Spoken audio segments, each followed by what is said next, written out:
Welcome to the Civic Circus Podcast. I am Spencer Duncan. And I am Angelique Olivia Taylor of Let's- AO NOLA Praline Candy. Let's start the show. 1, 2, 3, 4.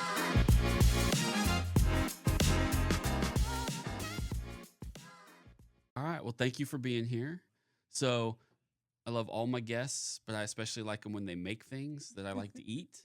All right. The last one I had Mama T in here who makes jams and jellies. Yes. So, you know, Her stuff is you're good. you're the next one since her who's made good stuff. We can just enjoy. And so, yes, you make candy. Yes. And that is partly why you're here today. So we can talk about how, why, and what kind of candy you make. So talk to us real quick about what your company is and what you do, and then we'll go from there. So the name of my company is AO NOLA Praline Candy, and the AO stands for my first name, which is Angelique Olivia. And then New Orleans, Louisiana is where my origin is, born and bred in New Orleans. And praline candy, which is a traditional candy of New Orleans. And the candy that I make is my family recipe that migrated from Haiti to New Orleans that kind of stuck in the family. Not many family members know how to make it, just me and my cousin Sonia. Oh, And so it's a secret family it recipe. is. And it Mm. differs from the other candies in New Orleans because ours are actually gluten-free. Oh, yeah. Yeah, and my cousin Sonia doesn't know how to make the alcohol-infused pralines. She's been asking me for that recipe, and I said, "No, baby, I'm in business now. You can't have that one. I'm sorry." Well, don't tell us where, but hopefully you have those locked up somewhere where no one else can find them, right? Right, That's the goal. right. All right. Well, Tuck good. trained me well. He said, "Don't give anyone that recipe." You know, that's right. You got to hang on to it. You got Yes. to copyright it and protect it and keep it all yours. Mhm. So it really is a unique product in our market, like in Topeka and in the area. I mean, people who kind of know what, praline candy is to some degree, but not really. I mean, I think most people kind of when they first probably run into you, and because you're at the farmer's market Yes. and you're in Hy-Vee, right? Not anymore. Not anymore? Okay. At the start of 2026, I pulled out of all 3 Hy-Vee Oh, okay. locations because the momentum changed for the sales. Sure. And they were kind of disappointed because they wanted to give it a try, but my pockets were like, "No, Yeah. it's been fun, but thank you." I mean, it was a good 2-year Well, run. but it's hard. I mean, It for is. someone your size, it's hard to get into those places because your capacity, I'm sure, is only so much because it's Right. just you making it with whoever else helps you. So who does make it? Do you make it I all, or make do you have a it little all. team? I don't have anyone to help me because, one? as I call him Daddy Tuck Duncan said, I'm keeping that recipe to myself. So I do it all myself. I may have people periodically help me pack the candy, and it's still family members. My husband, my uncle at one time was helping, and even my daughter, but no one else touched those But candies. at some point, you got to train the next, right? Pass it on, train the next generation to keep Yes. the candy going. When I land a major manufacturing and distribution deal, Then I you'll- will sign then it you'll over sign- because that's the next level I'm trying to take my business to. But until then, I'm holding it tight. And then that way I can have an NDA and a contract in place where I know they will respect my recipe. Yeah. So explain to people what your product is. I mean, you did a little bit, but if for those out there who have no idea what it looks like or tastes like, tell them what exactly it is that they can get from Sure. you. So normally when you see praline candy, it's like a little ball of nuts Mhm. in a cluster of confection. And I never liked that look as a kid. I always kind of patted mine down, made it look like a cookie, more presentable. So, and mine, a lot of people think that they are cookies. And I have to let them know, no, it is a candy. It is fudge. It doesn't contain any flour or wheat. Yeah. And it's a confectionery that I cook. I do not bake. So that's why it is gluten-free. Each batch of candy is prepared stovetop until and it's a sauce that solidifies and it has to set on a baking pan. How long does it have to sit? It all depends on the candy. Which one? Yeah. Because the regular pecan praline candy, or some say praline in Yeah. Texas and Praline, Atlanta. praline. Yes. Yeah. I would say about 24 hours. Oh, that's significant. Yes. But like some family members, they like it chewy, kind of like the Laffy Taffy type Mhm. texture. but I like it the solid kind where I could break it up into pieces and let it melt in my mouth. Now the deluxe, aka PMS candy, and I named it that for a reason. You get the right balance of sweet and salty Yeah.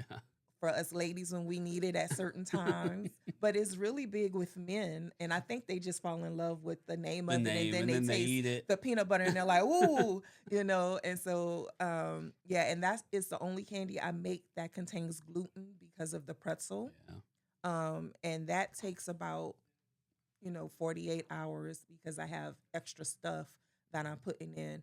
Now the alcohol infused candy, sometimes they have to sit on the rack for at least a week. Really? Just Yes. because the alcohol makes it take longer. Yes. So at what point did you say this is a great product that I'm making, but it's just missing alcohol? What got you to there? Because so people know you do have some flavors that have alcohol in them. Yes. But what made you think of that and want to add alcohol to some of them? Well, in New Orleans, they do have some alcohol Hmm. pralines, but it doesn't give you the kick like mine do. Right. Mine, you actually could get lit off of it. That's why I had to work so hard for 2 years. Yeah. Thank you, To get your Tuck, license to get and my liquor be license. official. Yeah. Yes. So yeah, so it's not just the taste and the way that I infuse it because I am not a regular drinker. Hmm. And if I do drink, I like the fruity drinks. I don't like to really taste my liquor, but Right. I like to feel it. And so that's kind of how I designed it with a lot of trial and error. And so you can eat it, and it's easy to eat more than what you're supposed to eat because it tastes so good. Yeah. And so when I sell it to my customers, especially the 3-pack, the bite-sized ones, I say, now this is a 3-pack and they're bite-sized. They look small, but it's your eat some now, save some later. Yeah. So each one is like a shot of liquor. So if you eat the whole pack, make sure you're at You're gonna home. feel Please it. do not eat and drive. And you're going to turn up and turn all the way down and sleep really well. So make Yeah. sure everything is done before you finish that pack. And how long did that take you to formulate? Because I'm sure the trick was you want people to know to be able to taste the alcohol and know it's in there, but you also want the candy to come through. You don't want the alcohol to overwhelm the candy. And I think that's always a trick when Mhm. people are adding alcohol to food. It's sometimes you'll eat something, you're like, "Oh, I tasted the alcohol. I'm not sure where the food was," but so how long did it take you to try to figure out that formula so that Um, it was part of what you were already making and not a totally new product? it was hit and miss over a 3-year course. Yeah. 3-year course, I wasted a lot of ingredients trying to perfect it because I didn't have a model to work from. Um, and, it's like, I don't want to do it. I'm trying to be cautious here of how I'm speaking. Um, but, when I finally perfected it, I was like, okay. And I had a lot of guinea pigs when I worked at the Sure. VA, Yeah. a lot of doctors and nurses Yeah. and They could give coworkers. you feedback. And my So you had a father, test market. You had a good yes, test market to figure it out. my father, Harold Garner in Atlanta, he was like, okay, this is it right here. This is it. I'm like, you sure? I said, it kind of looked dry. Maybe I'll decorate it a little bit because the alcohol to me kind of dried it out and Yeah. gave it a different look. And I'm all about presentation. And he was like, yeah, throw some icing on it. It's good. It's good. And after that, I was good. I That's followed funny. daddy's orders. Yeah. So let's go way back as to where you first started to learn to make this candy. Talk Mhm. about what that was like and where you learned it. In New Orleans, I was at home, a child between the ages of 6 and 8. Hmm. I had an Aunt Marie that she used to make it, and then my Aunt Doll Baby, Sandra J. Victor, as people here know her. She used to make it sometimes, and then she stopped because work took over. Mhm. But I was always in the kitchen with her. Those are the two aunts that actually taught me how to cook as well because I was always in the kitchen. So at 5 years old, I'm peeling potatoes, I'm boiling rice, so I learned how to cook from an early age. And so it was something that was always presented for the family or for the church, for Oh, special sure. events. Special events and Um, occasions and and just for holidays. us And to snack on because the ingredients are not that costly. yeah. So if you can't go to the store and get other things, we make some praline candy and it's special because we make it and it's fun and it's enjoyable afterwards.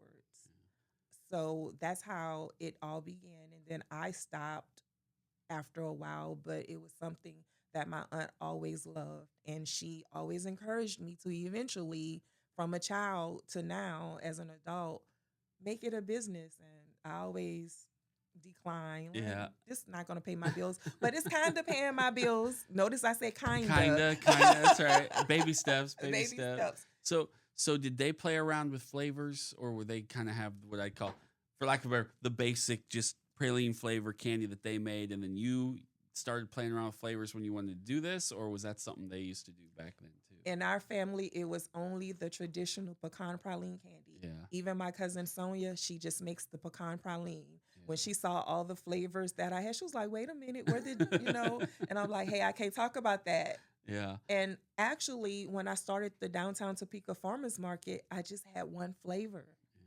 And it was a nurse at the VA that challenged me to do a spicy flavor. And I say, well, never done that before, but I'll do it because I know how to cook with spice. Yeah. And then she ate it and liked it. And so I kept it on my menu. Yeah. And then it was a customer at the market that said, hey, do you have a nut-free flavor? Because not everyone eat nuts. And I was like, oh, that's easy. Right. And that's just the basic Take out the base. pecan. Yes. Right. And so that's how that one started. And then I was kind of curious about adding peanut butter because I know a lot of people like peanut butter and chocolate. And then there were a family next to me that were vegan at the market, and they challenged me to do vegan. And that was another trial by error Yeah. experience, but I perfected it. You make that vegan one. Yes. And that's the one I get from you because my sister-in-law has to eat. She's not a vegan, but she has some allergies and other stuff. And so she kind of eats like a vegan sometimes. And so Yeah. that's the one we take her that. We'll buy that one for Yeah, you and take because it to it's her. lactose free because Yeah, a lot and that's of her issue, people dairy. are lactose intolerant. Yep. And so now I've been having customers challenge me, okay, so you have the alcohol infused pralines that have lactose. When are you gonna make Do the some lactose-free lactose alcohol free? ones? And so I have to Figure find that out. time to do that. But the coconut milk, it doesn't gel well with everything. it's So I thinner. have to Yep. figure out what it is because I tried one time and it just was like blob. That's the problem with some of those alternatives. They're great if you can drink them or use them in certain things, whether it's almond or Mhm. coconut. But you're right; they don't have the same thickness or consistency that Right. the cow milk And actually the ingredients has. are more costly. Yeah. And so I can't really throw too many batches of that away. And it's a good opportunity, or it's good right now that I am able to keep the cost at $4 even for those, although it should be higher. Right. But I try to make it streamlined across the board because I know my demographics here in Topeka Yeah, who and can who afford comes it. to the downtown Topeka Farmers Market, and I really want everyone to enjoy it. And then the light sugar one was another one because there was a doctor at the VA hospital like, hey, I really love these, but it spikes up my sugar. Yeah. Can you try to create one that's sugar free? And I was like, the cream kind of already have a sugar, so let me Yeah. just try to see if it will work without me adding additional sugar. And that's how that came about. Interesting. Yeah.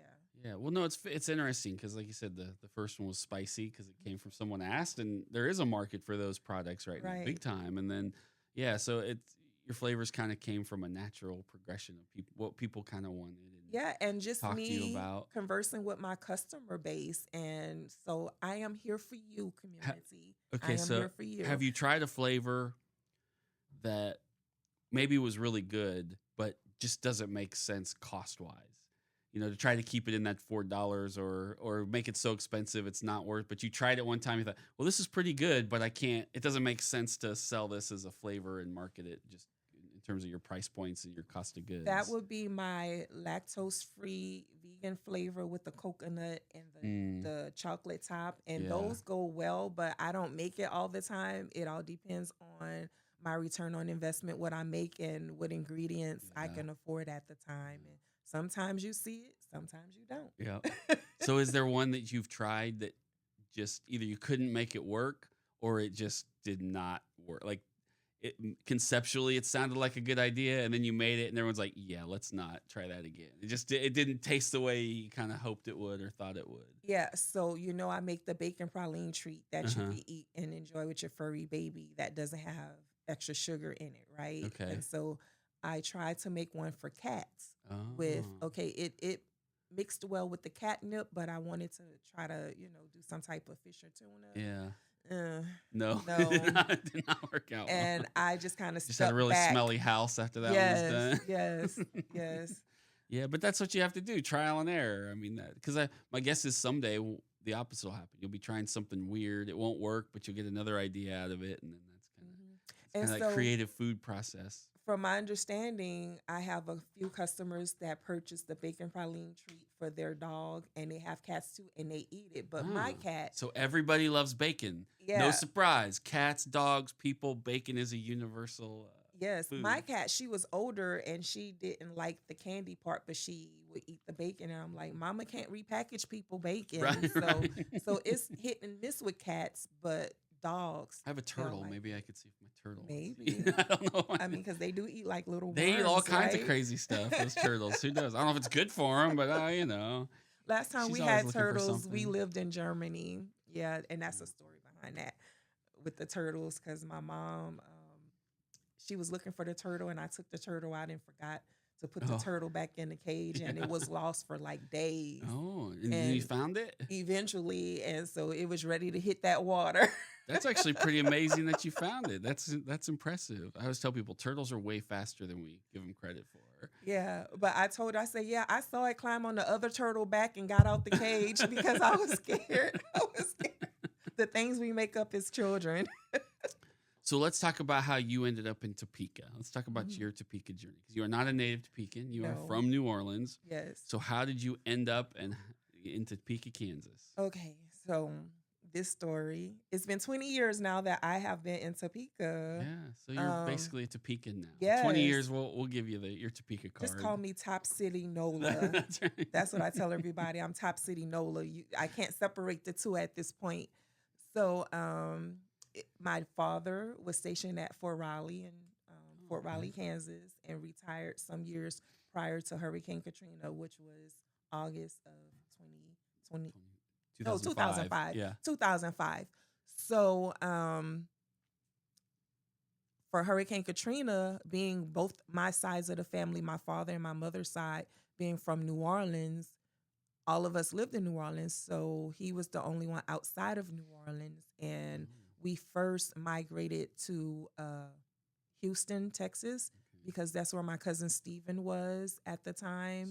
So when Katrina hit, you guys were flooded out. I mean, Yes, and Where you we were. left like the morning that it started raining Yeah, because before I it. procrastinated. I was really trying to fight my mother to not leave New Orleans because that's my home. I'm like, Yeah. we're always threatened by hurricanes. Let's just hunker down. Right, The we'll be lights come on. I have okay. my flashlight. I have food and water. But she was like, no, this is a Category 5, baby. You never experienced a 5.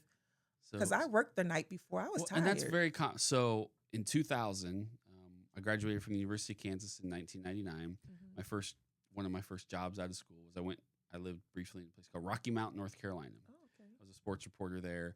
And in 2000, Hurricane Floyd hit Carolina. And at that time, up until 2 years ago, it was the largest hurricane in North Carolina's history. Mhm. And in Rocky Mount, there was only 2 roads in or out, and we were completely underwater. I tell folks to this day, I'll never forget, I was on in a second-story apartment, and my deck became a dock. You wouldn't even know there were apartments underneath me. The boat that came and got me literally pulled right up to my deck, and I stepped right from my second-story deck into the boat.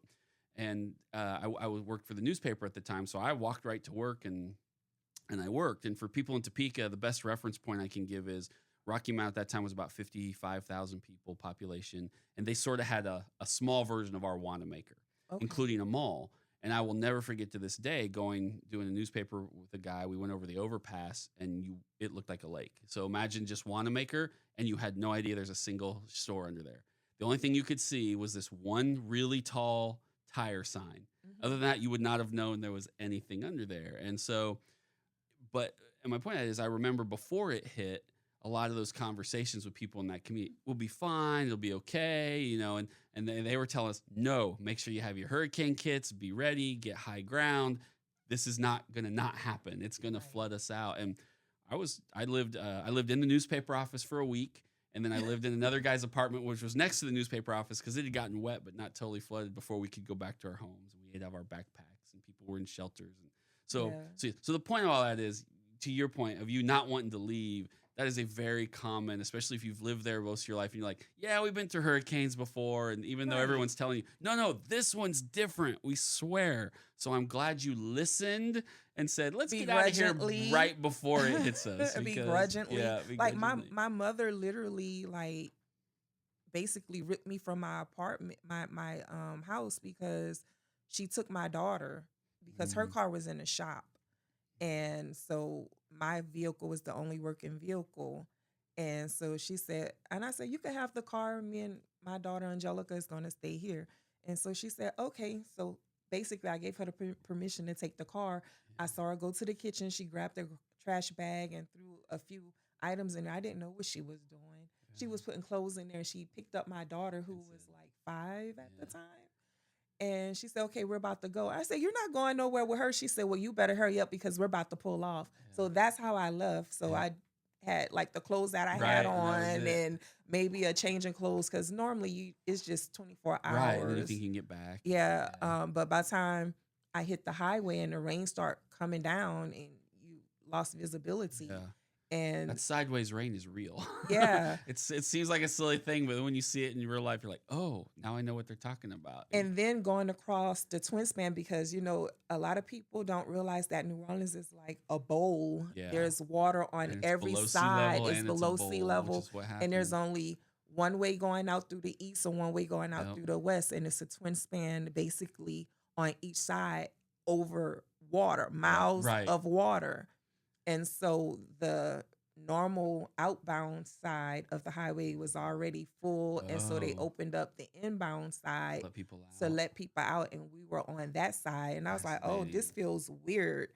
And then the water was coming up like waves. And you could hear over the radio, okay, everyone needs to get out because we are going to have to lock down the interstates at this point. So if you didn't make it. So I was like, oh, saying all kind of prayers. Not really telling my mom, you're right. Don't want to look at her. Don't want to look at her.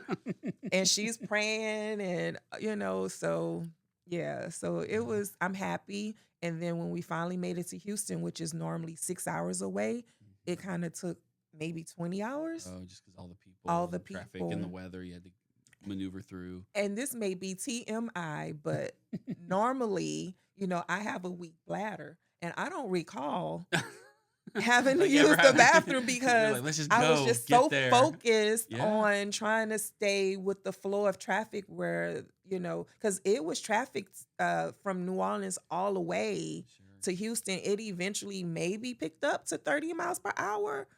But that's amazing. Yeah. So that's why it took longer too, because we weren't going the normal speed limit. It was several cars on the highway. I think at one point the emergency lane even turned into a lane. Turned to a lane, yeah, just to get traffic. Yeah, moving. So it was surreal.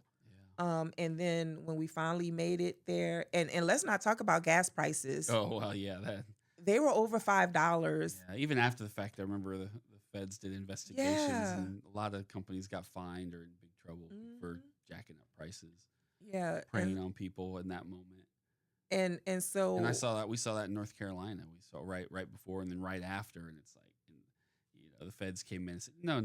Yeah, I'm like, we need you at this point. Yeah, you know, we need you at this point. And then our cell phones weren't working because everyone was trying to reach everyone. I had just got paid, and although I had money in the bank, couldn't access it even when I got to Texas because the towers, I guess, to communicate, was down. So that's why I tell anyone, if there's any type of emergency, it's nice to have credit cards and debit cards, but have cash on hand. Yep. Have cash or jewelry to negotiate with. Something, because you're going to need it. Yeah. So you get to Houston finally. And so how long were you in Houston for?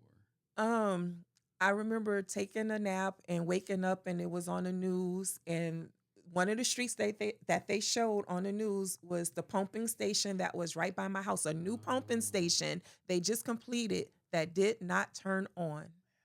And all I saw was the peak of my house. And that's when I cried and broke down. And I finally told my mom, I'm sorry. Oh, you saved my life. You Yeah. saved my daughter's life. You know, we cried. And then when we heard that we can't go home after 30 days or more, that we're like, well, what are we going to do? Right. So then what do you do? So how did you go so how do you get from New Orleans to Houston? I mean, you had the Fort Riley connection, but that's still, Yeah. so So why Topeka? What gets you my here? my cousin who was planning his wedding, um, was still there in Houston, and some kind of way my mom got a hold of his mom before we left. She said that was where we were going to be. So I don't know like if he was going from hotel to hotel, but he found us, and then we were able to leave the hotel to go to his home because we were running out of money. And so we stayed with him a little bit, and so he was able to use his cell phone. And at this time, I'm grateful that I knew my dad number by heart. Yeah. Nobody remembers numbers today. 20 years ago, I we had think to I a know little my bit differently, husband but number by yeah. heart. Now, if it's not on your But phone, you're like, I don't know how to it's get in touch with them. I have no idea. so I was able to call my dad, and he was able to wire my cousin some money and truck it up to Kansas. That's how we made it here. And I said, Dad, you know, I can't come without mom. Well, yeah, but who was already in Kansas? My Okay, father, because he was because still. This was when he he was still at retired, Fort and Riley. he Okay. well he had already retired Okay. and moved to Topeka, Oh, so working he at the moved to VA. Topeka. Ah, that makes okay. Yeah, and that's how we landed in Landed here. Topeka. So you get Yes, here, and you're probably like, okay, well, Topeka is much different than New Orleans. exactly, And exactly. so what happens next? I mean, what then kept you here? Because you easily could have said, great, I'm going to get on my feet, and I either want to go back to New Orleans as they rebuild, or go back to the South, or what, hmm somewhere back a little more familiar to you. So what's kept you here then 20 years? What made you stay? So at the time, it was time to register the children in school. And I was like, I really don't want to do that because I want to go back home. And so we did anyway because they did not need to miss any schooling. Yeah. My daughter liked it. My father was like, I like you and my granddaughter Yeah. being Like here. being here. And I said, well, it's hard to find a job because every interview I have, they're like, are you going back to New Orleans? Yeah. And I'm being Like, honest, I I don't know. know. Yeah. You know, so my first job in Topeka was at the Topeka Correctional Facility Okay. on Rice Road in Yeah. human resource. They gave me a chance, and that was my first interview where there was like 3 or 5 people interview. I never had an interview like that, and it Oh, like intimidated me. 3 or 5 people Yes, asking you questions. yes. Yeah, felt like a firing squad. You're like, who do I? What? How we do Yeah, it? so I wasn't sure if that was normal because I worked at City Hall Yeah. in New Orleans, and I never had an interview like that. Maybe 2 people, not Right. that many. So when I got the job and You should started run for getting office. A some, lot of people interview you. right? I don't want to be in your seat at all. So getting my foot back on the ground and being able to provide for myself felt good. And I was like, okay, my daughter likes school. I'll stay here. My mother and siblings stayed here, I want to say maybe a year before her house was renovated and she was able to move Okay. back. I wasn't a homeowner at the time, and I was attempting to start looking for a home. So I think that's what kind of saved me with being here Sure.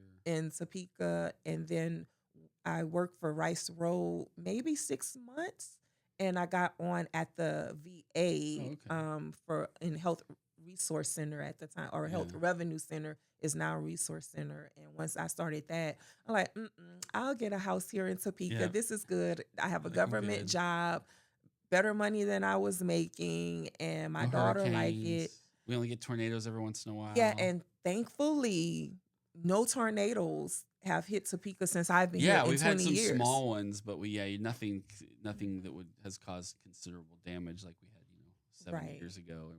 But yeah, I've I always heard. joked because I ended up back in Kansas, obviously, and back in Topeka.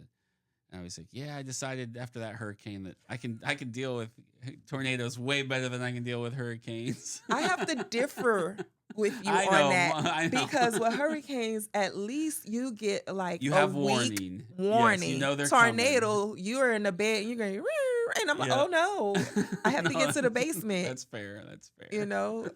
So yeah, I would rather deal with a hurricane and flee if I have to Right. for a day or a couple of hours and come back home. So then at what point, so now you're Topekan, you're here, kids here, life's, you know, doing well. So then at what point do you decide, all right, I'm going to really turn this candy thing into a business now? Like, when did that kind of hit you? So, well, what made me stay in Topeka was I bought a house and then I met my husband. So I'm like, I'm really staying now because I was planning on going back home. And he's Yeah, like, you were still, no, you still he's had like, that. So you still "Reel had that me in the back of in." your head at some point, though. Because I was trying not to get serious, and he's Yeah. like, no, you're staying. So we stayed, and then 16 years of service at the VA with my job ending in, project management for construction safety for all the renovation Yeah. projects and stuff with the VA between Topeka and Leavenworth and all the little centralized CBOC clinics. Loved that job, but it was during COVID. Things were getting real, real crazy.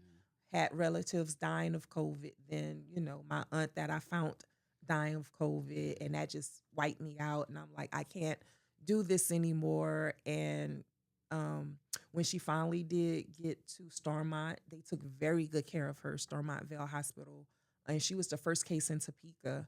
And when she finally got enough oxygen to communicate, she asked him to call me. And she said, I can't talk long, so you need to listen to me. Listen to everything that I said, And she told me, number one, leave that job. It's killing you. They do not respect you. Start your candy business. And I kind of chuck. I'm like, there you go again. And she was like, baby, I'm not going to be here long. I won't tell you anything that is wrong. Start your candy business. 2, stick to your husband. Yeah. 3, she told me about a certain family member. I won't say who it is. Right. That, that person loves you, but they have issues. Do not halt your life because they don't see you as an adult. Move on with your life. You have your own child. You did good. You paid your dues. I love you. I'm going to be with Jesus. So those were the 3 things she left me with. And I'm sobbing and like, no, I'm going to take care of you. I'll quit the job and take care you'll of be you. okay. Right. And so that was it. And it was afterwards when she did pass, like a day or 2 after that. And I started prepping the house, getting it clean and sanitized so my husband and daughter and uncle could come help me clean it up so I could get it ready to sell.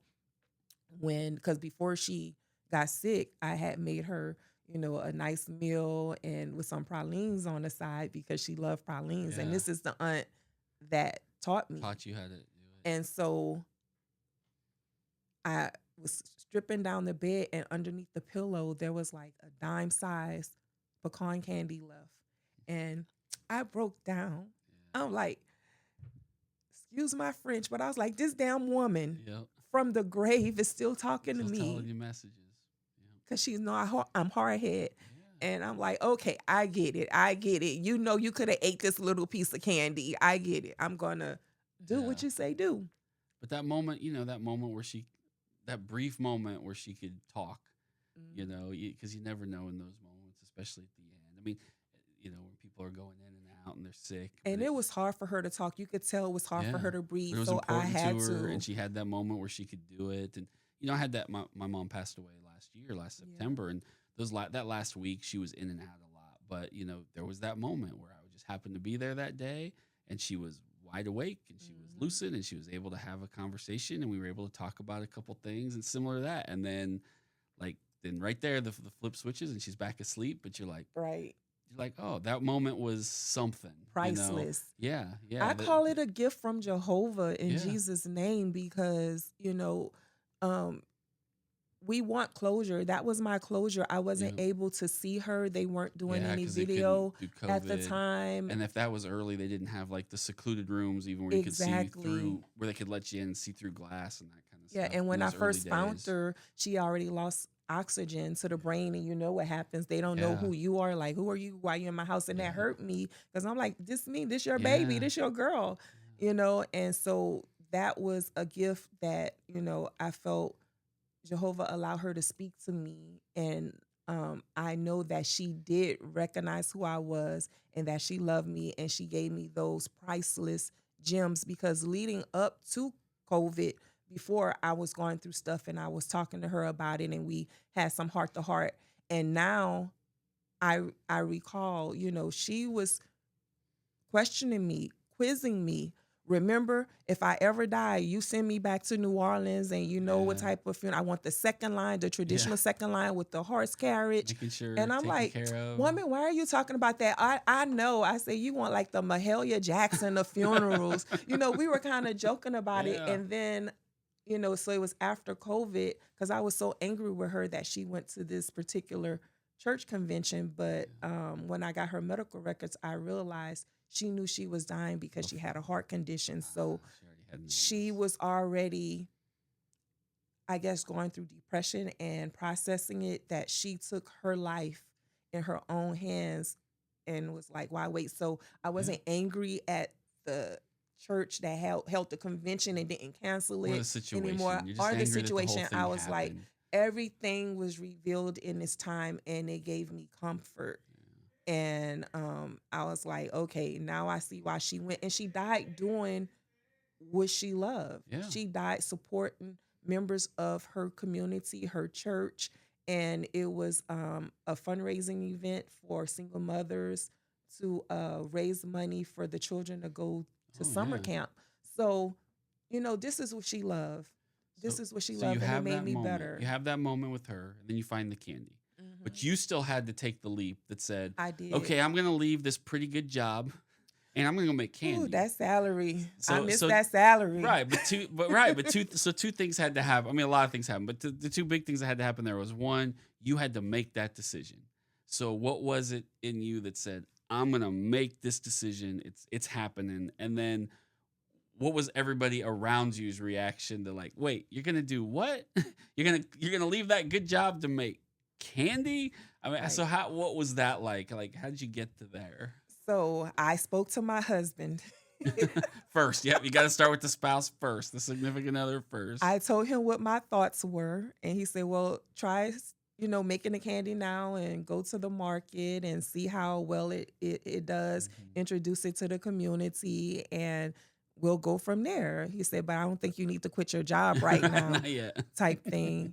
And I was like, well, I agree. Let me kind of test it out with people. And at this time I had already was making it for like potlucks and just stuff for, at the again, VA. just and, like back in the day, Yeah. just for events and special occasions. and my sister-in-law, Leonora, as well as, you know, people at the VA that I worked with was like, I can't believe you're giving us this good stuff for free. So it's all like over the years I've been You're hearing like, I it. know, that's what I've been saying. I'm going to sell this. Right. stuff." And they encouraged me to do it. You know, my co-worker Patty Solis of engineering, she really encouraged me, as well as my husband and daughter. And so during that time, everyone remembers 2020, the climate was changing in the political realm, and all the people I've worked with for years are taking on new personalities. And I'm Yeah. like, wait a minute, have y'all been this way the whole time? So it was that, me worried about my little brother Javier that was in the hospital.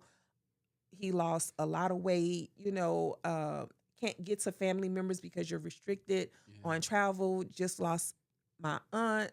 Other family members in Louisiana was dying that I know of, not really close to, Right. but Still, you know, yeah, if you're losing family. friends that I know, they're losing family. And then I'm dealing with the shenanigans yeah, of the job. the itself. job. And Auntie already said, get the hell out of there. Yeah. Let's go. yeah, and so I talked to my doctor because, well, what really happened, I had a panic attack. I never had one of those before. I thought it was a heart attack. Yeah. I was trying to get back into my office after I got the call about my brother, Mhm. which was a couple of days after my aunt died. And I'm like, oh no, not again, Yeah. because he called me and said, hey, if anything happened to me, take care of my family. Yeah. Because he had just had my little niece who Oh, so he you had a named new one after at me. home. Yeah, Azaya Angelique. So I'm like, oh my God, no, no, don't talk to me like this. You're going to be okay. You're strong. And he was like, I don't know. I don't know. Yeah. So when you hear this from people and they're crying, and my brother's a strong, buff guy, played Yeah. football, and, he was working offshore at the time, very healthy, no underlying Yeah. health conditions. And he was young. I think he was like maybe in his 20s at that time. So, it's scary. And so I was trying to get in my office, put the key in the door, and I just felt lightheaded and just grabbed onto my chest. And a nurse so happened was coming up the I saw you. hallway, and she helped me into my office, and she did breathing exercises. I said, I think I'm having a heart attack. I was crying and, and shaking uncontrollably. And she said, it's not, it's a panic attack. I said, I don't have those. You're like, yeah, what is that? I don't know have what that is. yeah. Yeah. And so she calmed me down. She called, emergency people at the VA hospital, and they looked me over and contacted my husband, who was able to get me to Stormont. And they, told me too, it's a panic attack. Your heart rate is this, and this. You need to take time off. And let me say this, when my aunt was in the hospital, after I found her, Yeah. I stayed home that day because I needed to hear from the doctors what her status was. But I went back to work every day after that because I was in the middle of steam trap projects, replacing those throughout the VA, elevator projects. And I just wanted to keep my mind off the worst because I'm like, Yeah. no, I need a miracle. I was praying for a miracle. And she was letting me know a miracle is not going to happen, Yeah. And I think that eventually made me feel better knowing she was prepared and ready. And everyone, they profess to be a Christian, right? Everyone want to look forward to their final destination, whether it's paradise, heaven, or whatever. But are you really ready? And I had to ask myself that. I hope I am as strong and courageous as she is when my time comes, because she was comforting me Yeah. Even at and the she end. was the one leaving. Yeah. So Well, and I think too, this is easier said than done in life, but our health is a pretty good indication sometimes when things like that happen that we need to change something. right. And it's easy. It's hard to say, well, just change your job, because it's not that easy to just change your And that's what job. she was telling me. But She said, sometimes it is. I mean, sometimes you have to make that choice. If I don't make this change, it's going to be the end of me. Like my body is telling me this is not right. You gotta do this. So that was it. So now you make candy, right? That was yeah, the she was like, transition all into- money is not good money, and do what you love. You love being hospitable. You love cooking. You love communicating with people. And you know what? The money isn't what it was, but I feel so rich. right. And you're healthier. I feel and you I live and you're am. living a better life. And I am. there is value in that. We get really focused. Again, understandably, we all need to have shelter and eat. But at the Mhm. same time, we get focused on that end goal. How much am I going to collect? And sometimes forget, how healthy am I going to be? What's my quality of life going to be? If I don't make some of these Yeah. choices. And I do have a pension, as well as, some income from the business Sure. during the market Yeah. season. That's when it's really good. Make your husband work harder, and And you'll be fine. he's talking about retiring next year, so but he's good. He's at So- the proper age. I'm not at my full retirement age, so I'm only getting 20% of my retirement because I took medical retirement. But it's okay because I supplement my income working at FedEx here at Forbes. Shout out to Rachel and the team there, because whenever I need to take off for certain events, like I just was in you New can do Orleans so. Yeah. in You have that June, I flexibility. could do so. And I met people there at the Zulu Social and Pleasure Club in New Orleans because a friend of the family, Julius Mack, he was having a big celebration and allowed me to work his event. And no one wanted the regular candies. No one. Yeah. I made good money with the liquor The liquor candies, and I'm so candies. happy Hey, I bought whatever- like about whatever it 200. takes. Yes. So the goal now is, to try to find maybe somebody to either sell it off to or work that you can work with who can make make it on a larger scale and get it into a Yes. bigger market. Yes. Give So, me are a you break. listening, Mars, who's right here in Yes. Topeka, Kansas, who we Mars. love, but just saying, you know, I've tried reaching out to someone Miss out there's got to know Wesley and somebody. They have subsidiaries. You know, it doesn't have to have the Mars name on it. One of your right. subsidiaries. Let's go. The foundation is made. I have trademark. I have LLC, and Tuck Duncan, Here- his father, here- is my attorney. Here's your pitch to Mars. You ready? This is it. I'm going to give it to you right now. Look, Mars. Look, this is a great product. People love it. And one of these days, somebody's going to pick it up and they're going to sell it and they're going to make a lot of money off of it and people are going to love it. And then you're going to look back and say, we could have had that opportunity. I can't believe we didn't take it. So you gotta appeal to the Mars bottom line and say, if you don't grab it now, a competitor will, Right. and that'll give them an advantage. So snag it while you can before the competitor does it. There's your pitch for you. You can Right. And here's an take that pitch to additional Mars. addendum to that, because Lint is also in Salina, and that's Oh a yeah, Kansas that's right. business. Lint, yep. And so I'm planning on trying to reach out to them Yeah. because they're under construction right now. And I'm like, hey, when you open your new building, you can also I mean, introduce a new We product. got Russell Stovers right here in Kansas too. So No, see. Lint bought. Oh, that's right. They Russell bought Russell Stovers. Stovers. That's Yeah. right. That's right. I forgot they bought them. Yeah. So, And so, and I won recently a pitch contest. I think it was April or May in Wichita. yeah. And I appreciate them reaching out, looking for me. So shout out to Christina Long and her team at Create Campaign in Wichita. And so what I explained to the VIP people during my pitch contest that I want to express to Mars, Lint, and whoever else may be interested, because I'm open. Yeah, right. That's Praline confectionery in 2025 grossed $363 billion. yeah. So people love Dollars. the product. And that's confectionery. And out of that $363 billion, 6% of those sales was praline candy sales. Praline candy sales are just centralized to the South. So why not Yeah. have a sliver of that pie? I've never met anybody with few exceptions. There's always a few exceptions, but who, if they've never tried praline candy of any kind, haven't said, "Oh, I didn't realize that's what it was." You know, sometimes they're scared off by the name, or they're like, "I'm not trying that. It's not." But once they try it, Yes. they're like, "Oh, okay. Why did I resist this so long? This is delicious." And so 6% of that's a big market. So yeah. I'm pretty sure and we that's just still in the billions. I'm so pretty sure we just created a bidding war for you between Lint and Mars. let's So here make we some go. let's make some billions together. So tell people how they can find you and get your product and connect with you. You can find me during the market season up until October. They extend to November, but I end my season in October at the downtown Topeka Farmers Market at 6th and Harrison, as well as on my website, www.AONOLAPralinecandy.com.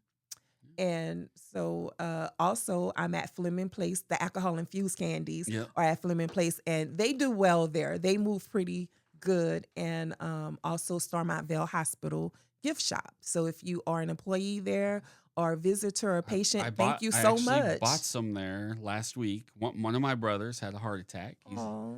We got him home, so he's good, but he's young. He's young And your healthy. mother You talk about your loved brother my young and candies. healthy, and suddenly he had a heart attack, triple bypass, but he's on the path to recovery, and that's great. But while we were there, I sat there one day and was buying stuff up and Well, bought some thank candy. you. Ate it in the hospital. I'm happy I was providing comfort to you That's from right. a You were. distance. You were.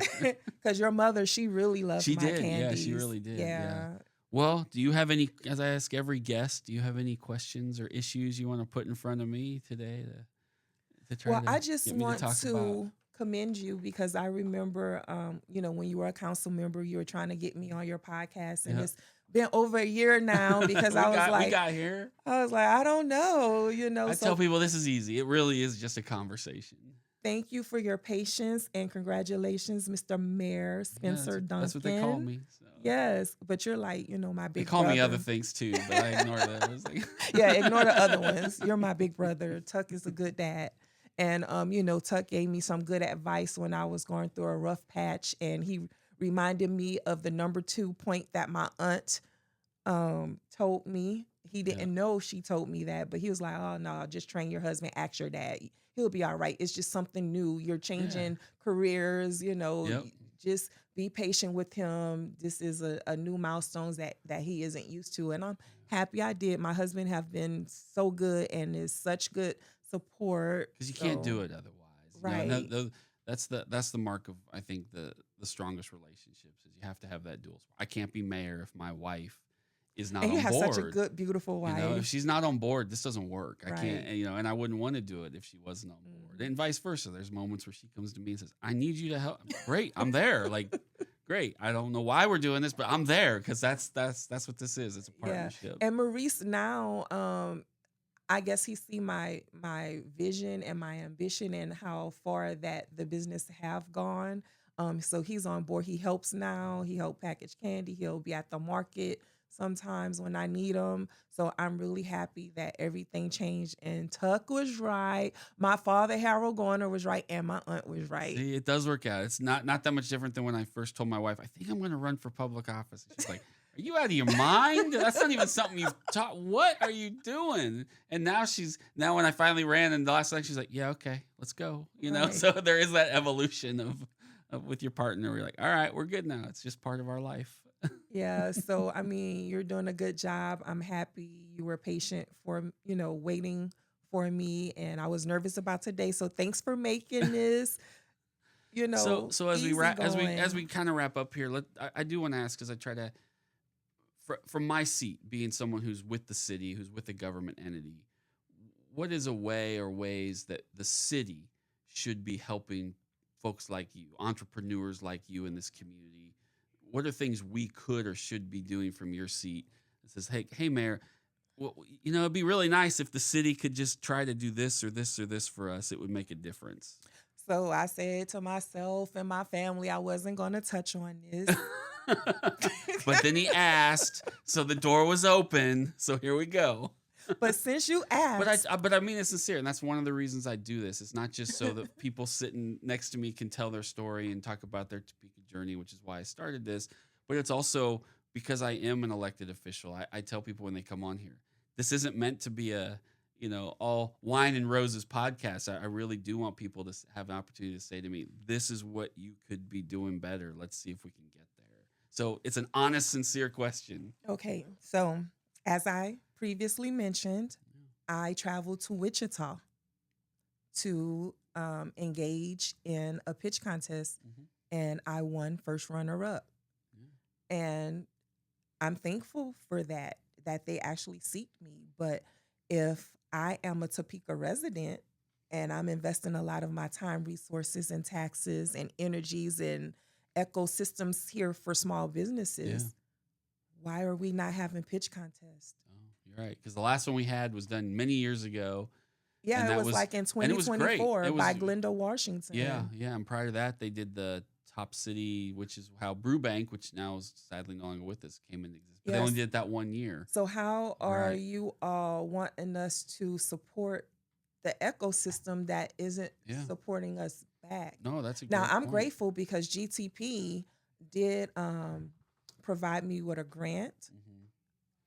2025 Yeah. where John, he was my flight attendant with me. We were on the Yeah. airplane riding high in the sky. So I appreciate that, but those are once in a lifetime Right. things. Yeah, and they're not. How do you keep pouring into small businesses? Because a lot of businesses I have seen, and this is one reason why I don't want a building because of my project management skills and that knowledge. overhead?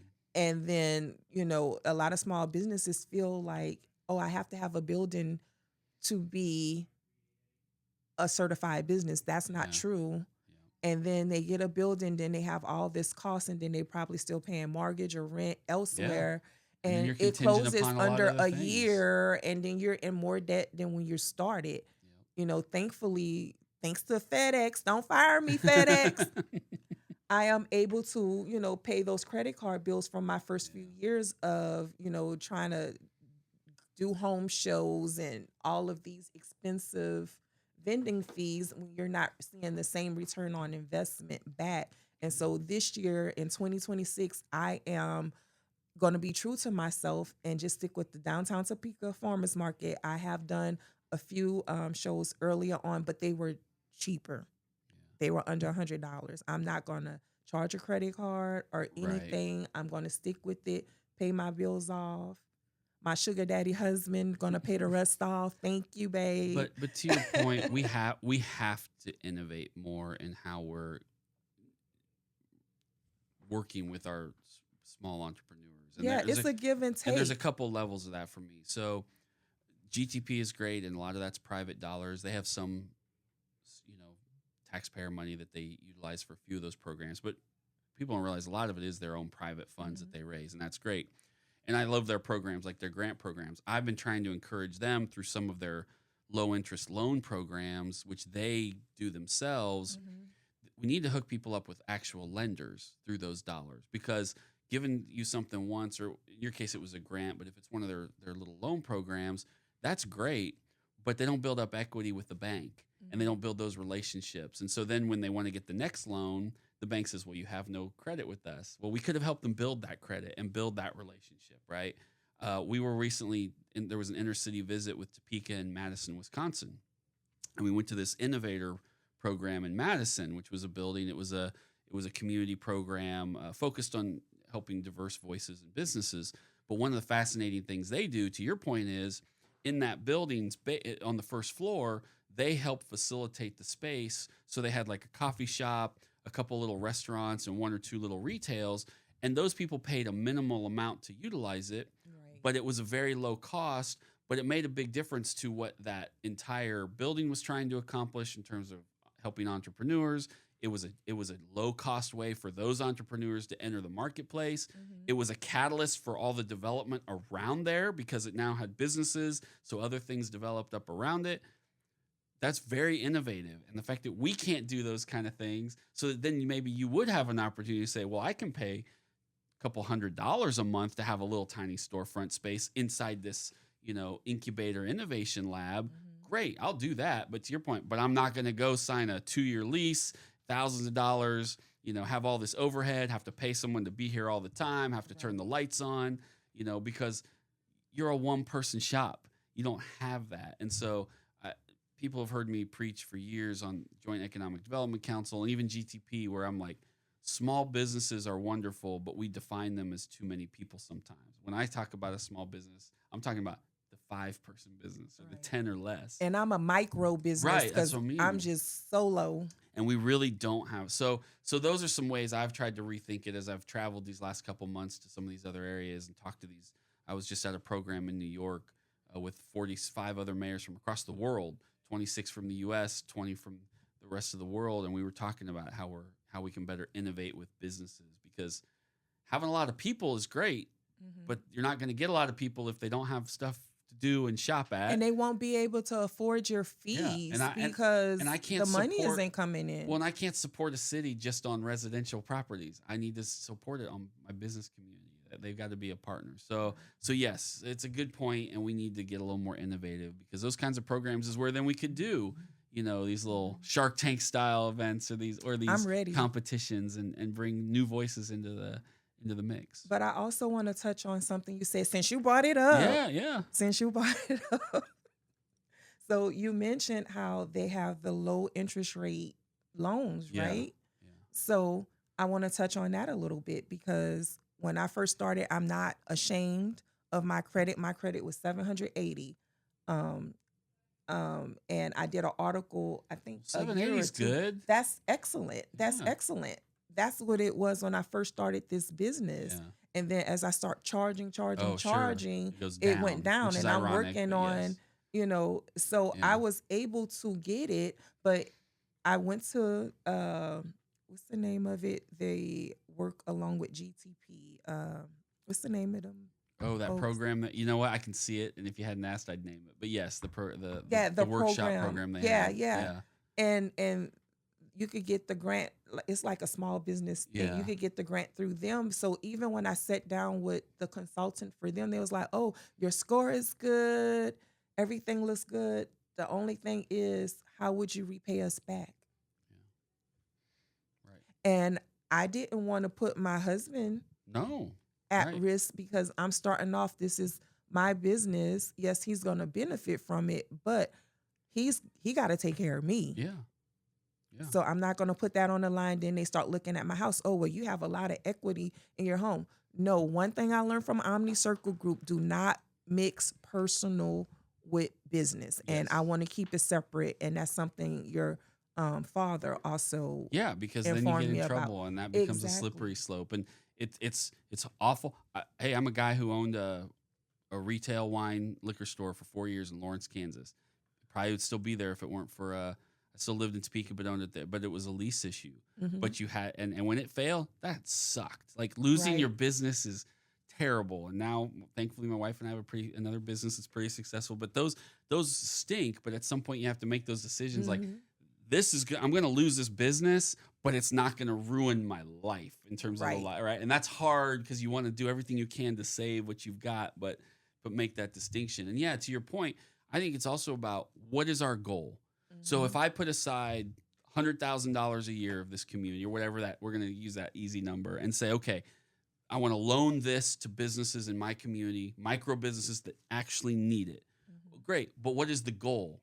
I think sometimes the goal becomes, well, we want to loan it out and make a little money back. But that should not be the goal. The goal is I want this dollars to help that micro business grow so that Right. someday they're not a micro business. They've been able to evolve. And so I think people get lost on what the purpose is of those programs. Sometimes it becomes more about the bottom line. Mhm. And I don't even think that's malicious. I just think it's a self-preservation even for those Right. programs. But if the goal is to help the businesses, then the goal should be I'm going to get this money out to the businesses. I'm going to do it by having them borrow the money through a bank, but Mhm. I'm going to back it with that money that I have. So the bank will never be out anything. Right. The bank. So if that person does default on it, it doesn't matter. The bank doesn't care because it's going to come out of that pot of money I've already backed them with. Mhm. And I'm going to do it at very low interest. I'm talking 1% so that they can That sounds as a amazing. processing fee, right? The bank's Right. got to process it. They need to pay people. Great. But if it's at 1%, that's money that usually that micro business should be able to pay back at a low interest rate. And then the point is, so if you got a $10,000 loan from that thing and it went through a bank at a low interest and you're able to pay that back over the couple years, Mhm. then like I said, then the next time you're not just going back to the GTP or whoever it is and say, hey, I need more. You're going back to a banker who's going to say, you know what? We've now known you for 2 years and you paid that off. You need 20,000 now? We will loan it to you from our bank. We don't need them anymore. And now you've built up credit. You've built up a relationship with a lender because, Mhm. as you know, capital is the number one problem we have with micro businesses. Nobody wants to give them capital. And we're doing Yeah, I'm not giving up my house. My Well, house almost paid. yeah, and we're doing nothing or almost nothing as a community with the dollars that we have to help you build up that capital or the relationship to access that capital. And so Mhm. that is what I've been preaching for several years now to the GTP. I hope they're listening right now because I'm going to keep Listen. I'm going to keep preaching it and I'm going to work through that. We now at the city have a fairly new position of an economic development director, and those are some of the conversations I'm going to have with her because I not only want to be able to help you use those dollars to actually help you, but then set you up for success, not just always having to come back and ask for a little more, ask for a little more. Right. I want you to And be in a not that position it's where set like, up right now to do so because the grants are just like a one yeah, time yeah, thing. You can't go back for a right, different grant, yeah. And so, especially for me because I don't need a food truck and right, you're like, I'm just trying to. so the airplane is it, y'all. Yeah, I hope y'all enjoy that commercial. that's Maybe right. we could do one. That's right. We could do one. You want second line? Yeah, maybe. I'll teach you Can I see how to that second line. Can I see the secret recipe?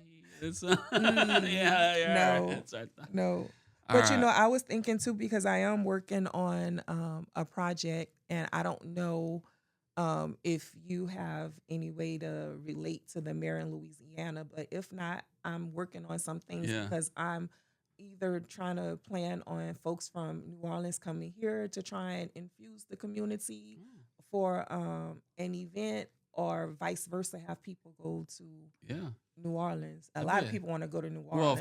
of course. But So I mean, I'm working on some things. I'm but not that'd be a just fun being exchange. idle. That'd be a fun little exchange for some Yeah, people to be able to cross over and learn something from because each other that and way. that's one reason why I'm pulling back too, because I'm working on some projects with some people in the community, and I'll tell you more about that later. I don't want to put it out there right now No, you're because good.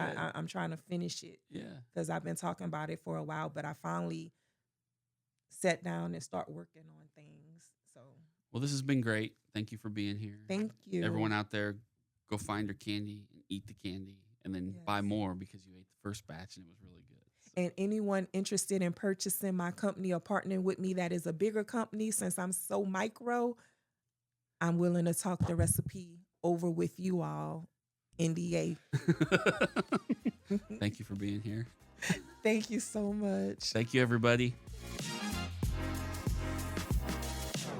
The Civic Circus Podcast is a production of Capital Connection, LLC, and Voiceland Media.